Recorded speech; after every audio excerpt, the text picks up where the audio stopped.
ಯಾರು ಬೇಕಾದ್ರೂ ಸ್ವಾರ್ಥಕ್ಕೆ ಬದುಕಬಹುದು, ಪರರ ಹಿತಕ್ಕಾಗಿ ಯಾರು ಬದುಕುವರೋ ಅಂತವರ ಬದುಕೆ ನಿಜವಾದ ಬದುಕು ಅನ್ನುವಂತಹದ್ದು ಋಗ್ವೇದದಲ್ಲಿ ಬರುತ್ತೆ. ಅಂತಹ ಸಮಾಜ ಸೇವಕರಾಗಿ ಸಮಾಜದ ಕಟ್ಟಕಡೆಯ ಮನುಷ್ಯನಿಗೂ ಸಹ ಈ ಸಮಾಜದಲ್ಲಿ ತಲೆ ಎತ್ತಿ ಬದುಕುವಂತಹ ಬಾಳುವಂತಹ ಹಕ್ಕುಗಳನ್ನು ಕೊಡಿಸುವ ನಿಟ್ಟಿನಲ್ಲಿ ಹುಟ್ಟು ಹೋರಾಟಗಾರರಾಗಿ, ಚಿಂತಕರಾಗಿ, ಈ ದೇಶದ ಈ ರಾಷ್ಟ್ರದ ಬೆನ್ನೆಲುಬು ಯಾರು ಅಂತ ಕೇಳಿದ್ರೆ ರೈತ ಬಿತ್ತಿದರೆ ನಕ್ಕು ನಗುವುದು ಜಗವೆಲ್ಲ, ಬಿಕ್ಕದಿರೆ ಬಿಕ್ಕುವುದು ಜಗವೆಲ್ಲ.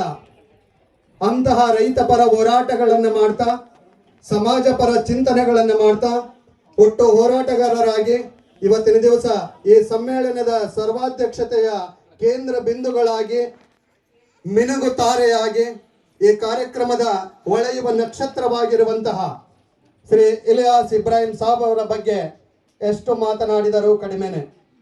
ಯಾಕೆಂತ ಹೇಳಿದ್ರೆ ಒಂದು ವೇದಿಕೆ, ಒಂದು ಸಮ್ಮೇಳನ, ಆ ಸಮ್ಮೇಳನದ ಅಧ್ಯಕ್ಷತೆ ಅಂತ ಹೇಳಿದ್ರೆ ಅದಕ್ಕೆ ತನ್ನದೇ ಆಗಿರುವಂತಹ ಗೌರವ ಆಧಾರಗಳಿರುತ್ತವೆ.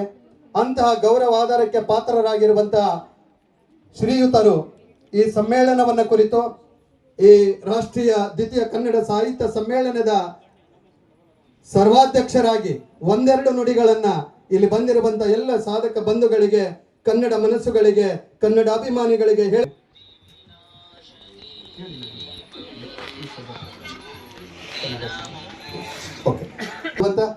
ಸರ್ SD ನಾಗರಾಜ್ ಸಿದ್ದನಕಟ್ಟೆ ಸರ್ ಅವರು ವೇದಿಕೆಗೆ ಬಂದು ಕನ್ನಡ ಶಾಲೆಯನ್ನು ಸ್ವೀಕರಿಸಬೇಕು ಅಂತ ಹೇಳಿ ವಿನಂತಿಯನ್ನು ಮಾಡ್ಕೊಳ್ತಾ ಇದ್ದೇನೆ.